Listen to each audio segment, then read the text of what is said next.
Hi guys, my name is Asha Fabulousa and welcome to my YouTube channel. Hi guys, so for today's video, we'll be doing a color of the year makeup inspired look, which is ultraviolet. So if you want to know more on how I created the look, then please keep on watching. Okay guys, done ako sa base ko. Ang ginamit kong base is Farsali Unicorn Essence. Ito yung ginamit kong primer. And for foundation naman, ginamit ko yung Maybelline Fit Me. So ngayon, next step natin is I have to set everything in place. Naglagyan na rin pala ako ng concealer. And ang ginamit ko naman concealer is the Photo Focus Concealer ng Wet n Wild.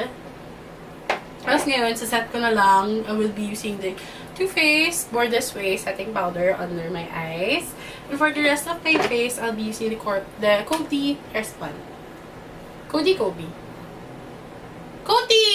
airspun. Coty airspun.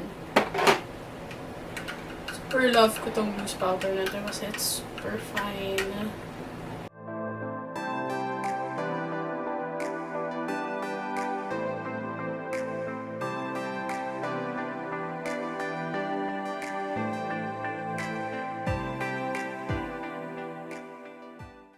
So while this is baking, I'm going to start na doing my eyebrows and I will be right back.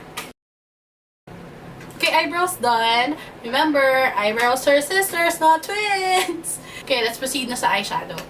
So for eyeshadow muna, kailangan mo ng primer. And my primer is, I'm using the MAC Soft Ochre Paint Pot. Ito yung primer na gagamitin ko for my eyelids. The first color, itong gagamitin nating shade. This one right here. And I will put this all over my lid.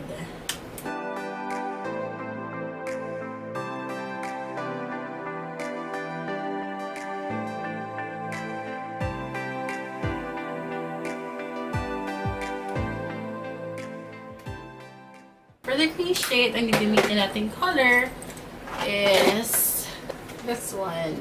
Ito yung magiging transition. Tapos, crease shade na rin siya. This one, this two. Para ito muna. By the way, this is from Juvias place. It's the Masquerade Mini. Kina. The Burkina. Oh, dyan mo siya nalagay. Para mag-peek through din yung color niya. Kaya medyo ilalagpas ko siya sa crease.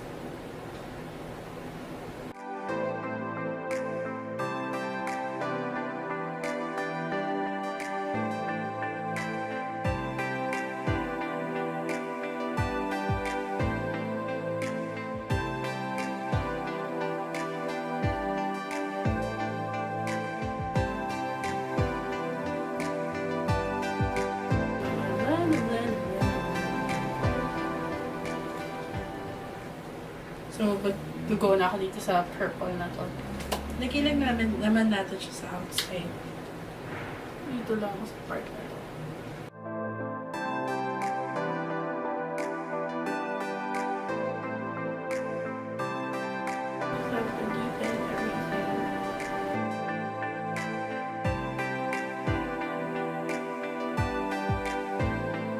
Okay. So, for the whole lid,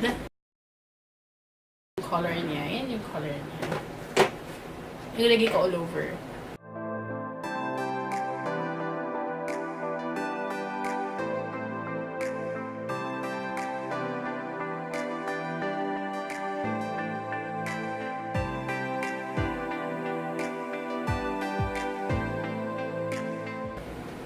So, kunin mo yung brush mo kanina and then go back dun sa brown. Clean mo lang.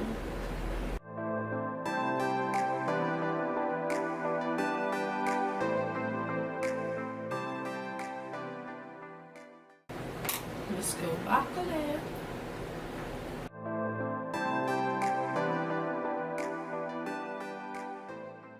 So, for the outside, gamitin natin yung dark color nito.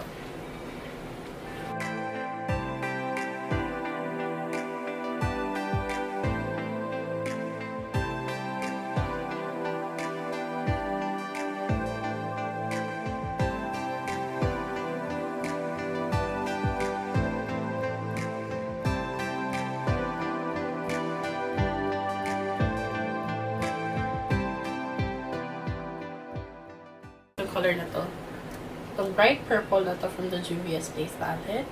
And I will put it in the center of my lid.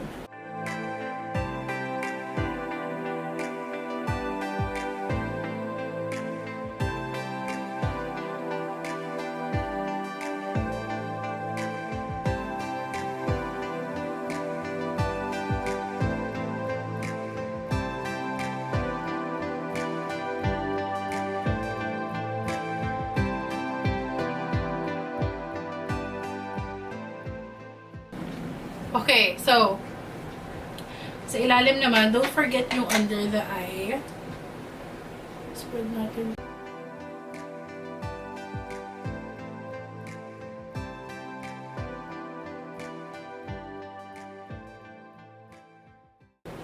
Okay, connect natin yung colors.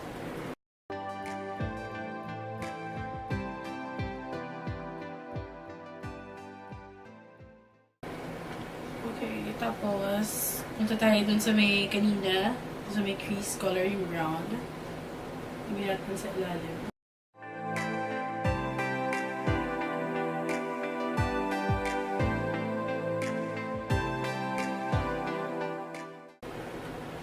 Tapos yung grab ka ng kunting purple.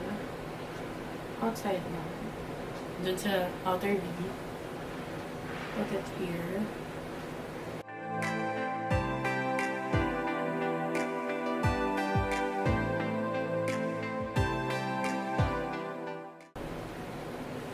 Tapos, dun sa inner part naman, yun ba yung color na ginamit mo kanina?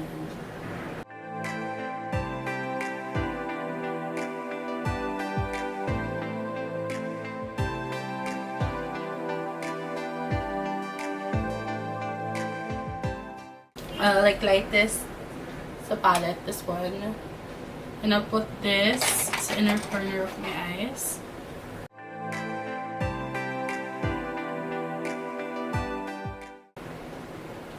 Patayin ko lang, gawin ko lang itong kabila, and I will be right back. So, para mas mag-complete na itong eyeshadow natin, kailangan natin maglagay ng mascara. So, for the mascara, ang gagamitin ko is the Marc Jacobs Velvet Noir Mascara. This is my favorite mascara ever. And if you want to put falsies din naman, okay lang din. Kasi sa look na to, mas maganda yung bigger, bolder, and dramatic eyelashes. So, lagay ko na yung mascara.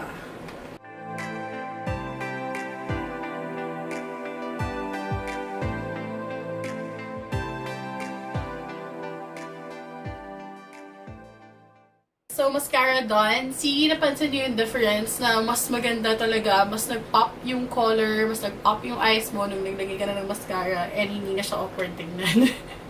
So, yeah, continue na tayo sa contour kasi pansin niyo na my face is super white and hindi siya defined. So, contour na tayo. And for my contour naman, gagamitin ko is the Kat Von D Shade on Light palette. Pero mag-bronze muna ako. So, for my bronzer, for the bronzer na lang I'll be using the Too Faced Milk Chocolate Soleil. That's one.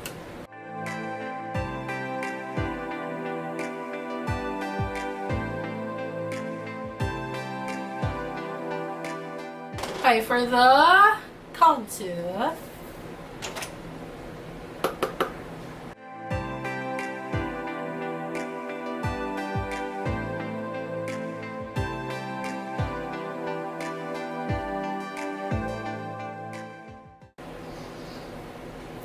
okay, contour done. Now, let's go on to blush. For the blush, anong color? Aray.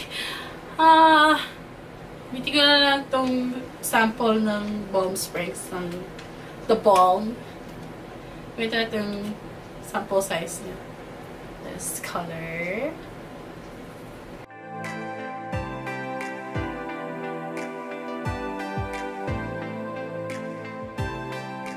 Okay, for the lipstick, let's go with Vice Cosmetics. Dito tayo sa shade na Aura. This one. Let's try this.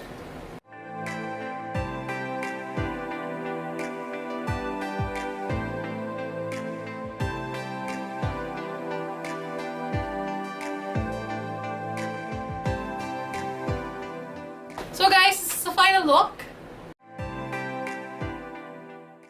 again guys, thank you so much for sticking with me until the end ng video na to.